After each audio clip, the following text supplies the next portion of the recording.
Miqtë e mi, përshëndetje. Krasitja është një proces i vështirë, por është i nevojshëm. Degët që duken të mira drejtohen dhe ato që nuk nevojiten priten. Ky proces është i domosdoshëm që pema ose jeta të jap fruta. Ne të gjithë kemi nevojë për krahasitje të vazhdueshme, miqtë e mi. Personazhi i historisë sonë të sotme e dinte mirë këtë të vërtetë, por u tregua i hapur ndaj saj në momentin kur zemra, mendja dhe jeta e tij u bën të lira nga prangat.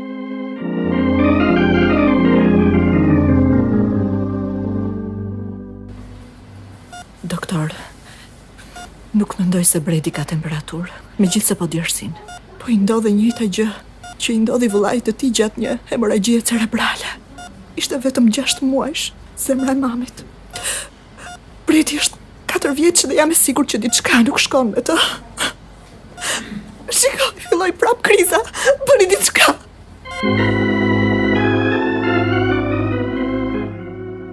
Po ndiqni të lirë nga prangat, radiodramatizimin e historive të vërteta njerëzore që përcjellin lajmin e mirë në botë.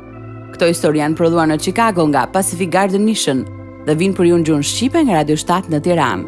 Sot për transmetim ju ftoj të ndiqni programin me numër 303, programi që ju bën të përballeni me veten dhe të mendoni.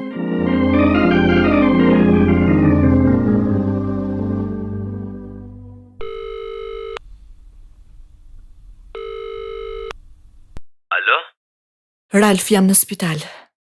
Pse, çka ndodhur? Kam sjell Bretin. Kur u kthye në shtëpi humbi shikimin. Kështu i ndodhi edhe Polit, para se të psonte hemoragji cerebrale. Ju zmadhuan bebet e syve. E solla më njëherë në spital dhe tani është më mirë. Kur i mata temperaturën, doktorët menduan se djali vuante nga epilepsia. Po tani si është? Tani është më mirë, po e mbajnë me oksigjen. Do t'i bëjnë disa analiza që të sigurohen që është mirë. Personazhi i historisë sonë të sotme ishte vetëm 4 vjeç kur kjo krizë shkaktoi probleme me të cilat do të përballej pasi të fillonte shkollën. Pavarësisht nga dhimbja, ja doli t'i kapërcente të gjitha vështirësitë, duke jetuar një jetë shembullore. Kjo histori na tregon se si ai korri fitore në jetën e tij. Është dëshmia e vërtetë e Brett Mandeit, që vjen te kjo tani në Të lirë nga prangat.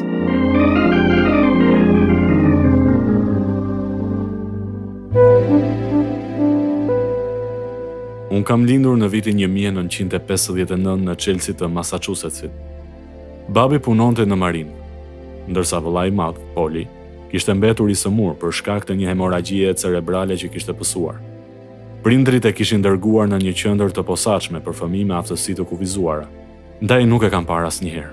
Megjithatë, unë kam një motër dhe 2 vëllezër të tjerë më të mëdhenj. Ne u transferuam në Kaliforni për disa vjet. Atje lindi vëllai i vogël. Më pas shkuam në Gurney të Illinoisit. Në atë kohë unë isha 5 vjeç. Problemet e mia filluan kur u futa në shkollë. Mësuesja e Bretit ka kërkuar të na takojë. Për çfarë? Thot se Breti ka probleme. Atëherë le ta ndëshkoj. Jo, ai nuk ka shkaktuar të lashe. Ajo thot se ai ka vështirësi në të kuptuarit e gjërave. E po shkolla për këtë është. Shpresin ata që të bëjmë. Nuk e di. Shpresoj të mos e përjashtojnë, që kur pësoj atë krizën, ai nuk ka qenë më një fëmijë normal. Kjo nuk do të thotë se ai nuk mund të mësoj. Po, por jo ai shpejt sa të tjerët. Ai ka nevojë për më shumë ndihmë. Shko fol ti me mësuesen, unë nuk kam kohë. Shkolla nuk ishte e lehtë për mua, sepse nuk i kuptoja mirë gjërat.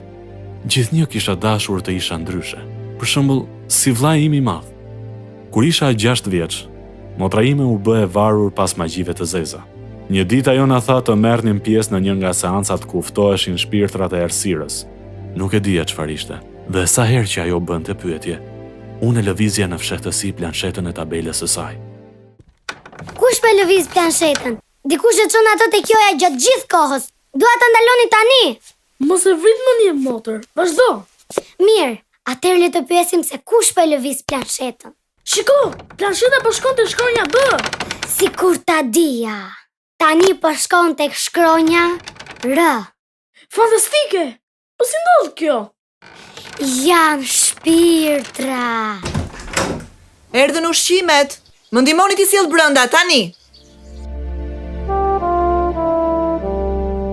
U lehtësova kur ata nxituan të ndihmonin nënën. Dhe u betova të mos përfshihesha më në atë lojë. Nuk doja që motra të më bënte magji. Megjithse tashmë dëmi ishte shkaktuar. Shpirtrat e errësirës kishin hyrë në jetën time, edhe do të më shtynin në shumë të lashe. As ndikimi i babait nuk ishte i mirë. Ai luante kumar dhe ne nuk shkonim asnjëherë në kish. Sa më ka marrë malli për misër. Tek ajo fusha atje, ka sa të duash. Po pra i kam parë. Ka kaq shumë. Pse nuk shkon të më marrësh disa kallinj? Me njëherë, babi, nuk do vënohem, ke për të ngrënë misra falas. Në fakt, misrat i kushtuan shumë tim vëllai.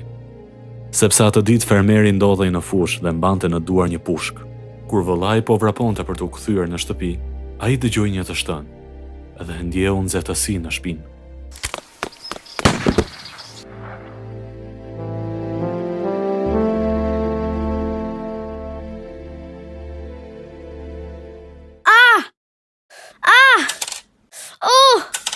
Sa më dhemb. Duro pak. Po më dhem shumë, ma. Herën tjetër mos shko të marrësh gjëra që nuk janë të tuat. Po të dija sa korporacisht ai plakushin nuk do të shkoja. Asu nuk do të duroja dot, po të më vidhnin. Po pse? Pak misër ka i në fush. A ti i ka rënë bretku duke punuar, edhe duke mbjell. Nuk ka faj. Të gjithi natin e kam me ty. Po babi më tha të shkoja. Herën tjetër thuaj ati të shkoj vetë. Vjedhja u bën një nga veset e mia.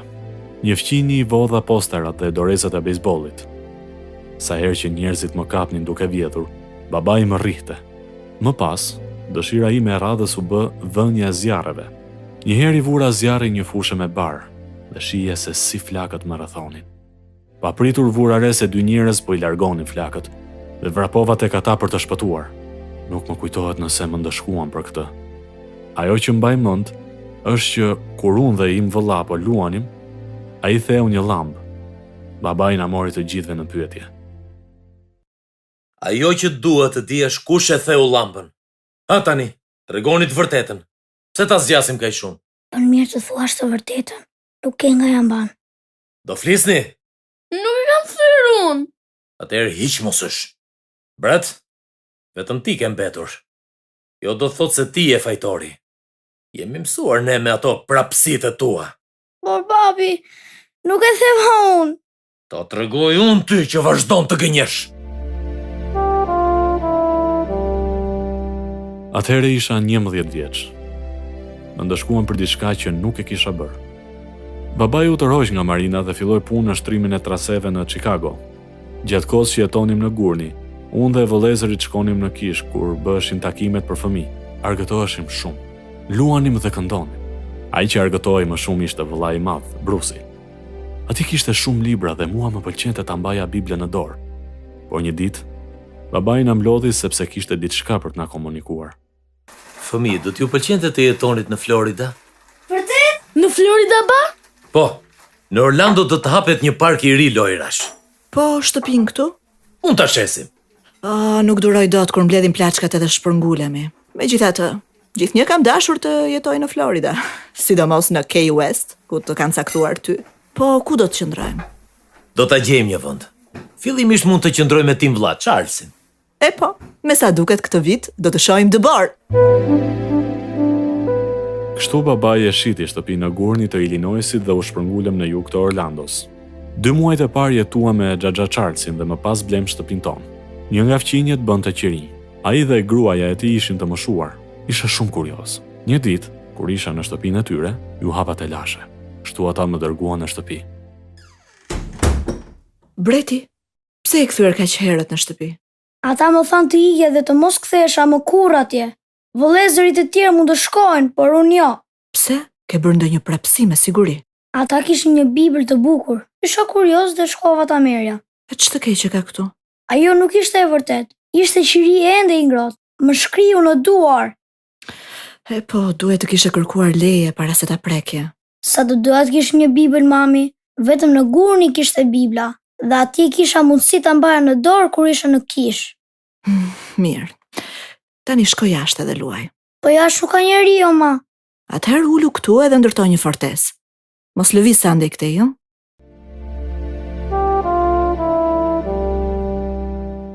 Unë ndjeva i trishtuar dhe vetëm. Shkova në pjesën e pasme të shtëpisë dhe fillova të ndërtoja një fortesë. Megjithse isha 13 vjeç, nuk kuptoja shumë gjëra. Një djalë i rritur në lagje u përpoq të bëjë miku im, duke më ndihmuar të ndërtoja fortesa. Të lumë, breti. Ka dalë bukur, apo jo, Arti? Zbrit pak poshtë, se dua të tregoj diçka. Mirë. Shiko, ne mund të ndërtoj një tunel ku mund të shihemi, kështu askush nuk ka për të na gjetur. Po, do të ishte fantastike. Duhet vetëm të gërmojmë. O, bobo, më falë se të bëra pis. Skaj. Jo, prit të shkund. Ndryshe do të futesh në të lashe. Duro, nuk dua që nëna të zemërohet me ty.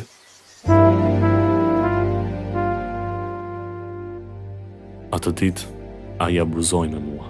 Nuk e kuptova që ky ishte synimi i tij. Unë nuk i tregova askujt sepse kisha frikë se mos babai më rrihte. Që nga ajo kohë, kur ai vinte dhe trokiste tek dera, nëna më thoshte: "Ka ardhur Arti." Unë i përgjigjesha: "Prap, nuk dija si t'i jepja fund kësaj." Një vit më vonë, Perëndia bëri që të shpërnguleshim në një lagje të re të Orlandos. Nënës i pëlqente të shkonte në kisha të ndryshme, dhe në vitin 1973, ajo u vendos në një kishë të re. Në atë kohë isha 14 vjeç dhe shkoja me të. Jo gjithnjë e kuptoja predikuesin, por e dije se në jetën time mungonte diçka, dhe ky mund të ishte Perëndia. Kështu pranova të pagëzohesha. Kur pastori më pyeti nëse kisha dalë përpara për të shpëtuar ose pagëzuar, unë nuk dija si të përgjigjesha sepse nuk e kuptoja çfarë ishte shpëtimi, dhe i thash se do të pagëzohesha. Në shkollë kisha ende probleme. Më pas më futën në një klasë me fëmijë me aftësi të kufizuara. Pas shkollës 9-vjeçare fillova shkollën e mesme. Breti, që janë këto nota? Vetëm në fiskulturë ke kaluar. Po ç'prisit jo ma? Javën e shkuar më bën disa provime, por unë ju thash se po lexoj librat e klasës së 4. Ata duhet ta dinin këtë, po tani ç'do të bëjnë? Do të fillojnë një program të ri, me mësime të veçanta. Do të jem pjesë e këtij programi. Unë vetëm 9 klasë kam bërë, por ti ke nevojë ta mbarosh të gjithë shkollën. Bën mirë të mos heqësh dorë siç bëri yt vëlla. Do të përpiqem, mama, por ndonjëherë është shumë e vështirë. Më vjen turp kur nuk i kuptoj gjërat. Nëse ja dole të mbaroje 9-vjeçaren, atëherë do t'ja dalësh edhe me të mesmen. Shkolla më bëri pjesë të këtij programi, i cili më ndihmoi shumë. Në vitin 1976 u njoha me Trudin. Tashmë kisha më shumë vetbesim.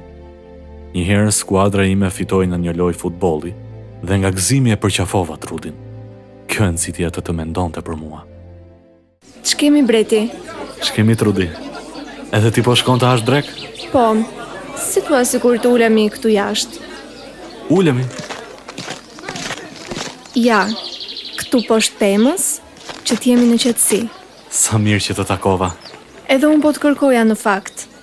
Luaj të mirë të premten mbrëma. Po, u gëzova që isha atje. Breti, unë i lash të gjithë miqtë e mi për të kaluar kohë me ty. Kjo më bën të ndihem i veçantë. Po ti je i veçantë. Dëshiron të vish sot me mua në fest? Mund ta lësh mësimin. Në fest? Po ku? Në shtëpinë e Pillit. Prindrit e tij janë në punë dhe ne shkojmë atje për t'u argëtuar. Nuk e di. Nuk dua ta lë mësimin. Vetëm këtë herë të lutem. Të pëlqen bira? Jo, ka shije të keqe. Do mësohesh. Pse nuk nis një cigare? Po, nuk di ta pi. Po të mësoj unë. Vendose cigaren mes buzëve, shtrëngoje dhe fife.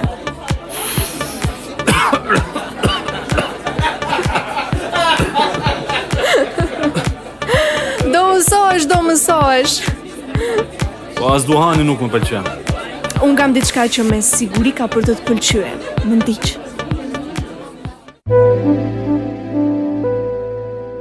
Asnjëherë nuk piva më duhan, por fillova alkoolin. Shkoja në festa dhe sillesha si i marr. Prindrit nuk e njohën asnjëherë Trudin, sepse ne rrinim bashkë vetëm në shkollë. Mësimet shtesë që merrja më ndihmuan të kaloja klasat. Në vitin 1977, megjithse mbusha 18 vjeç, unë isha ende në shkollën e mesme. Një ditë dhjetori, Kur po dëgjoja predikuesin, arrita ta kuptoja. Miqtë e mi, tek libri i zbulesës Krishti thot, unë të gjithë ata që i dua, i qortoj edhe i ndëshkoj. Prandaj i zellshëm dhe pendohu. Ja unë qëndroj tek dera dhe trokas. Nëse dikush dëgjon zërin tim dhe të hap derën, unë do të hyj tek ai dhe do të ha darkë me të, edhe ai me mua. A jeni takuar ndonjëherë me Krishtin e ringjallë? Jeni penduar për mëkatet tuaja? Tek Ungjilli i Gjonit, kapitulli 6, vargu 37, Jezusi tha, gjithçka që më jep Ati, do të vijë tek unë, edhe atë që vjen tek unë nuk do ta nxjerr jashtë kurrë. Sado i madh të jetë mëkati dhe sado pak besim të ketë një njeri, kur ai kërkon falje, i penduar, Perëndia e pranon. Perëndia na do aq shumë sa dha birin e tij të vetëm lindurin që të shkojmë tek ai edhe të marrim falje. Ne e lëndojmë Perëndin me paullësitë tona. E megjithatë, Zoti është i vetmi që mund të na heqë dënimin e vdekjes edhe të na jap paqe. Tek letra e drejtuar Romakëve, kapitulli 6, vargu 23 thuhet, sepse paga e mëkatit është vdekja, por dhurata e Perëndisë është jeta e përjetshme nëpërmjet Krishtit Jezus, Zotit ton. Jezus Krishti është qengji i Perëndisë që na pastron nga mëkatet. Nëse doni të merrni dhuratën e jetës së përjetshme, ju duhet vetëm t'i kërkoni Jezusit t'ju shpëtojë. Ja çfarë është shpëtimi. O Perëndi, tani e kuptoj që jam mëkatar dhe pendohem për gjërat që kam bërë. Dua të më ndryshosh dhe të më japësh një jetë të re. Më vjen keq për mëkatet. Të lutem, o Zot. Të lutem më shpëto Jezus. Më fal dhe më shpëto. Në dhjetor të vitit 1977, i kërkova Jezusit të më shpëtonte, por nuk i tregova askujt, derisa kaluan 2 javë. Dhe në 7 janar të 1978-s, kuptova që vërtet kisha rilindur. Sipas Biblës tani isha një krijesë e re në Krishtin. Nuk doja të merresha më me magji të zeza apo të humbisja kohë. Doja vetëm të lexoja libra që flisnin për Zotin. Breti, më në fund do të diplomohesh. Po, këtë vit. Programi i shkollës e ndihmoi shumë. Si mendoni ju? Çfarë të bëj pas diplomimit? Mund të fillosh punë. Në moshën tënde unë u bëra pjesë e flotës detare. Atje të trajnojnë. Po çfarë duhet të bëj? Shkoj fol me një nga anëtarët e bordit. Ashtu do të bëj, babi. Dua të bëj diçka të mirë me jetën time. Diçka të mirë? Nuk dua ta humbas kohën me gjëra pa vlerë, siç është televizori dhe filmat. Pse i quan gjëra pa vlerë? Po, sepse Perëndia pret më shumë nga unë. Perëndia? Ti nuk ke folur asnjëherë për Perëndin. Unë i kërkova Jezusit të më shpëtonte nën. Kam rilindur. Pasi u shpëtova, mësova shumë gjëra nga predikimet. Prandaj i kërkova Perëndisë të më stërviste me fjalën e tij. Në janar u bëra pjesë e flotës detare, por jo me kohë të plotë sepse ende nuk kisha përfunduar shkollën e mesme. Pas diplomimit shkova në një kamp trajnimi dhe më pas më dërguan në Hawaii, ku u bëra pjesë e bordit të anijës Panchatola të flotës detare të Shteteve të Bashkuara. Më pëlqente puna ime, por disa nga djemt ishin të dhënë pas pornografisë dhe ngjisnin fotografi me gra në kokat e krevateve. Ata që nuk kishin fotografi të tilla shiheshin shtrëmbër. Nuk dija si të veproja, por Perëndia më dha një zgjidhje.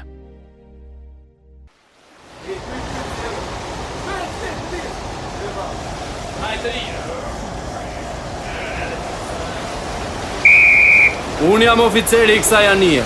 Dua t'i jap mundësinë dikujt nga ju që të drejtojë disa takime për ata që besojnë tek Perëndia. Nëse jeni të interesuar, shkruani emrin në listë dhe do të njoftoheni.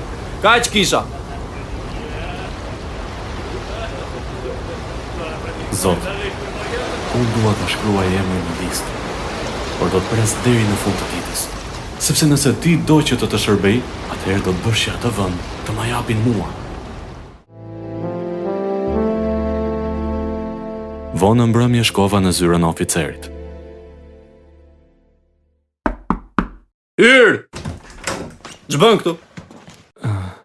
Zotri, unë dua që të marr pjesë si vullnetar. Dua të them, dua të shkruaj emrin në listë, të bëhem drejtuesi që ju kërkoni. Ulu dhe shkruaj emri. Marinari Bret Mandej. Ja, detyra është e jotja. E imja? Askush nuk e shkroi emrin. Do të fillosh këtë të diel. Duke qenë se tani kisha një përgjegjësi të re, askush nuk mund të priste që të vendosja fotografi grash në kokën e krevatit. Kjo më qetësoi. Perëndia e përdori detyrën e re që mu dha për të më mësuar më shumë rreth Biblës. U rrita në besim. Ai lejoi që të vizitoje Japoninë, Korenë Jugore, Australinë, Guamin dhe ishujt Filipine, ku qëndruam 1 muaj. Atje shkoja në kishë me disa nga marinarët e anijes. Ndjeja një lidhje të veçantë me banorët e atij vendi. Pasi shërbeva për 3 vjet, u ktheva në shtëpi. Megjithatë e përfundova mandatin 6 vjeçar në flotën detare. Në vitin 1986, i mat vdiq. Dhe humbja e tij më preku shumë. Por Perëndia më dha forcë të vazhdoja përpara. Çfarë ke, Breti? Dua të filloj shkollën biblike, mami. Vazhdoje. Ç'të pengon? Do ta vazhdoj, por e kam të vështirë të vendos cilën shkollë të ndjek. Nuk e kuptoj si mund të mendosh për këtë pikërisht tani. Çfarë do të thuash? Baba yt sapo ka ndërruar jetë. Edhe funerali i tij është pas disa ditësh. E di. Edhe më vjen keq që ai nuk është më. Po që nuk do të kthehet më. E di? E di. Atëherë flasim një herë tjetër për shkollën biblike. Jo tani. Ne varrosëm timat në konten Osceola.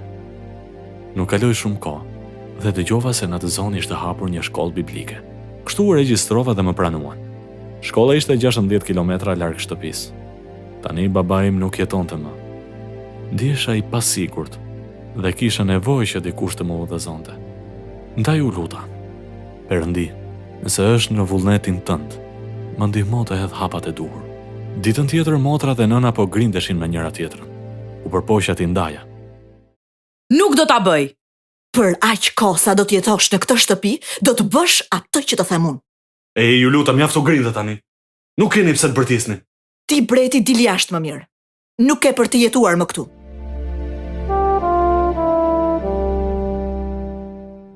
Perëndia ju përgjigj lutjes sime. Kështu në vitin 1989 u largova nga shtëpia dhe fillova shkollën biblike. Nuk u ktheva të jetoja më në shtëpi. Në vitin 1990 u njoha me një vajzë nga shkolla dhe pasi dolëm bashkë disa herë, u fejuam. Bisedova për këtë me tim vëlla Wayne-in kur ai më telefonoi.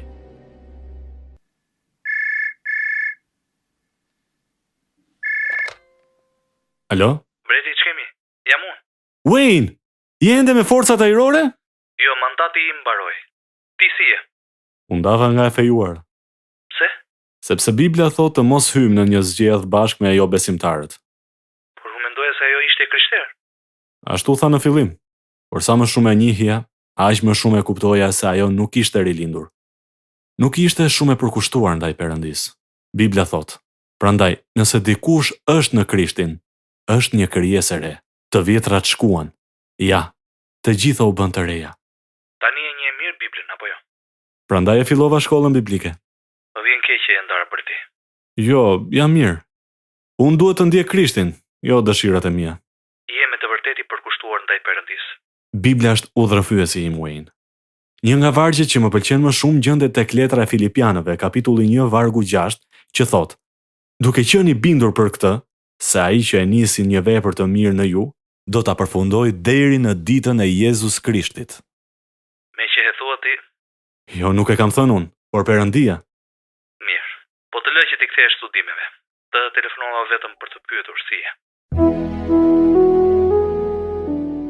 Megjithëse mu deshën disa vjet, në fund mlodha kreditet e mjaftueshme për të diplomuar në teologji. Sidoqoftë, nuk gjeta punë në ndonjë kishë, por fillova të punoja si roje. 3 herë aplikova për të shërbyer si pastor, por gjithnjë përzgjidhej dikush tjetër. Kështu vazhdova të punoja si roje, dhe duke qenë se kisha çelësin e bibliotekës, kisha mundësinë të lexoja shumë libra rreth besimtarëve besnik të kohërave të ndryshme. Pas disa kohësh, mora një letër nga vëllai im i vogël. I dashur Breti. Shumë kohë më parë, kur jetonim në Illinois, njerë babai na mori ne fëmijëve dhe na pyeti se kush e kishte thyer llambën. Ti më përshpërite në vesh dhe më the të tregoja të vërtetën. Kur erdhi radha ime për të folur, babai më buzëqeshi dhe mendoi se nuk e kisha thyer unë. Nuk doja ta prishja imazhin e mirë që ai kishte për mua. Pasi refuzova, babai më kërkoi të largohesha. Gjitha shkallët në katin e dytë dhe rash në gjunjë duke pritur të rrëfeje gabimin tim. Por nëna erdhi dhe më tha të largohesha. Tani pas 28 vjetësh dua të them se më vjen keq. Të kërkoj të falur. Ti u ndushkove në vendin tim, megjithëse ishe plotësisht i pafajshëm. Edhe Jezusi bëri të njëjtën gjë. Ai u ndushkua për mëkatet që ne kemi bërë dhe ende bëjmë. Ai e bëri me vullnet të lirë, sepse ja kishte kërkuar Ati. Bibla thot, sepse Perëndia e deshi aq botën, sa dha birin e tij të vetëm lindur që kushdo që beson në të mos u mbas, por të ketë jetë të përjetshme. Të dua dhe më vjen keq. Të jam mirënjohës, si ty, ashtu edhe Jezusit. Letra e tim vëllai më preku shumë. Në Kish unë jam bashkëdrejtues i klubit biblik të fëmijëve. Nëse Perëndia mundi të më shpëtonte mua, njeri me aftësi të kufizuara, ai mund t'ju shpëtojë edhe ju. Ai më shtyu të bëhesha pjesë e flotës detare, edhe gjithashtu të filloja shkollën biblike. Ndonjëherë njerëzit më vënë emra që më trishtojnë, por Jezu Krishti vdiq për mua. Dhe tani Perëndia më quan birin e tij. Biblia thot se unë jam ambasador, shërbenjës i pajtimit dhe i përkas një priftërie mbretërore. Unë kam një emër të ri dhe qielli është shtëpia ime ere. Hiri i Perëndisë më ka dhënë një trashëgimi në mbretërinë e tij. Dhe jo vetëm mua, por të gjithë atyre që besojnë në emrin e Jezusit. Miqtë e mi, shpresojmë që historia e bretit ju ketë ndihmuar të kuptoni hirin dhe dashurinë e Perëndisë. Tek Ungjilli i Gjonit në kapitullin 1 dhe në vargun 12 Bibla thot: "Por të gjithë atyre që e pranuan, ai u dha pushtetin të bëhen bijë të Perëndisë, atyre që besojnë në emrin e Tij." Ju mund ta bëni këtë duke u lutur me ne tani. Zot, unë besoj se Jezus Krishti vdiq në kryq për mëkatet e mia dhe u ringjall nga vdekja. E besoj se ai jeton në përjetësi dhe shpëton ata që e pranojnë atë. Më shpëto, Zot, e janë në zemrën dhe në jetën time dhe më ndihmo të jetoj për ty. Në emrin tënd unë lutem. Amen. Nëse jeni lutur së bashku me ne dhe dëshironi të dini më shumë, juftoj të na shkruani. Adresa jonë është Radio 7, kutija postare 2914 Tiranë, ose mund na dërgoni një email në info@radioviz7.net.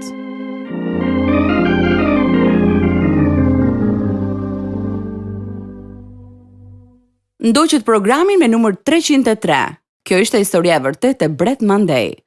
Të lirë nga pranga të prodhuar nga Pacific Garden Mission dhe u soll për ju në gjuhën shqipe nga Radio 7 në Tiranë, për të treguar nëpërmjet historive të vërteta se nëse jeta juaj është bosh, ajo mund të mbushet derisa të derdhet. Do të ishte kënaqësi të dëgjonim se si ka ndikuar këto programe në jetën tuaj. Ndaj mos harroni të na shkruani. Deri herë në ardhshme bashk, miru dëgjofshim.